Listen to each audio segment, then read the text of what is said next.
Aircraft है और ये हर देखिए दुनिया के हर चीज़ के अलग अलग काम है। आपको लगेगा कि तेजस तो बहुत छोटा है, राफेल उससे बड़ा है, MiG-29 और खतरनाक है, सुखोई, हर चीज़ का अलग काम होता है। जैसे देखिए जो ट्रक काम कर सकता है टेम्पू नहीं कर पाएगा, तो जो टेम्पू कर सकता है ठेला नहीं कर सकता है। तो ऐसा नहीं कि जो बाइक का जरूरत है उसे आप ट्रक से पूरा कर सकते हैं। तो हर लेवल की जहाज़ों का होना जरूरी है सप्लाई लाइन में, तभी जाके आपकी पूरी तरह से एक स्क्वाड्रन कंप्लीट होती है। तो भारत का ये जो तेजस है ये काफ़ी सस्ता है और हर क्वालिटी इसमें है। इसमें इलेक्ट्रॉनिक वॉरफेयर है, एयर टू एयर रिफिलिंग है, एक्स्ट्रा फ्यूल टैंक जिसे ड्रॉप टैंक कहते हैं, मिसाइल की तरह दिख रहा है ना, इसमें तेल भरा होता है, फ्यूल भरा होता है। पहले इसी फ्यूल को खर्च किया जाता है और दुश्मन के एरिया तक पहुंचा जाता है, उसके बाद लड़के भागा जाता है तो इसे ड्रॉप कर दिया जाता है, इसलिए इसे ड्रॉप टैंक भी कहते हैं, जैसे इसमें से ड्रॉप कर दिया है। तो ये हर सुविधा होने की वजह से पूरी दुनिया इसका डिमांड कर रही है। सबसे ज़्यादा इसका डिमांड बहुत जल्दी अगले 1 से 1.5 महीना में मलेशिया इसका डिमांड, सबसे पहले हम लोग इसे मलेशिया को सप्लाई करेंगे। और मलेशिया के अलावा इसमें 15 से 18 देश और रुचि दिखाए हैं और इसमें सबसे बड़ा नाम आ रहा है अमेरिका के, क्योंकि इसने छोटे सेगमेंट में, अमेरिका के पास कोई जहाज नहीं है।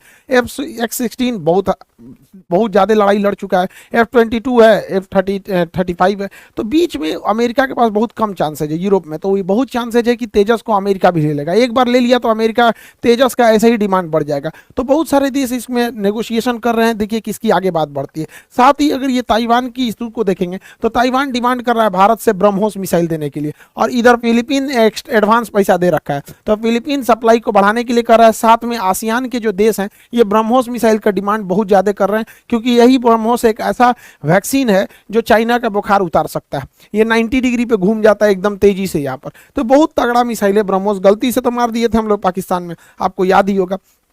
देखिए ये जो इशू चल रहा है यहाँ पे ताइवान में, तो अमेरिका इतना दूर है तो अमेरिका को चारों ओर से घेरना है। अमेरिका का जंगी जहाज हमेशा हिंद महासागर में रहते हैं, तो जहाज़ों को अक्सर मेंटेनेंस की ज़रूरत होती है। जितनी बड़ी जहाज मशीनरी रहेगी उतना मेंटेनेंस, एक छोटे से साइकिल में कम मेंटेनेंस, मोटरसाइकिल में उससे ज़्यादा, कार में उससे ज़्यादा, ट्रक में और ज़्यादा। तो ये भारी भरकम जहाज़ों को मेंटेनेंस बहुत ज़्यादा ज़रूरत होती है। तो हम लोग बहुत पहले लेमुआ समझौता कर लिए थे अमेरिका से, तो इधर ही हम लोग के बीच में ये भी बात चल रही थी कि हिंद महासागर में जहाज़ों को मेंटेनेंस करने के लिए वापस अमेरिका ना जाना पड़े, यहीं पे कोई व्यवस्था कर जाए। तो ये बुढ़ऊ जो बोले हैं मोदी जी से कि भाई व्यवस्था कीजिए यहाँ पर, तो चेन्नई में लार्सन एंड टुब्लू LNT ने एक बहुत बड़ा डॉकयार्ड बना दिया जो मेंटेनेंस सेंटर के लिए।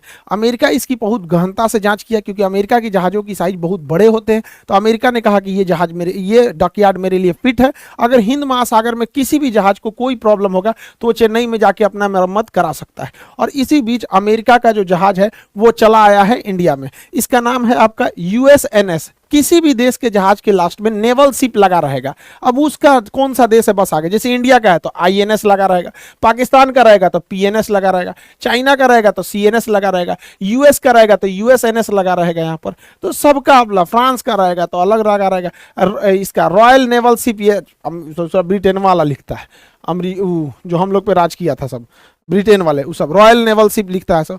तो भारत, ये अमेरिका का जहाज US naval ship Charles Drew ये लंगर डाल दिया, और ये लगभग 10 दिन रहने वाला है। अभी 8 तारीख से लेके मतलब काफ़ी 10-12 दिन तक इसका मेंटेनेंस होगा।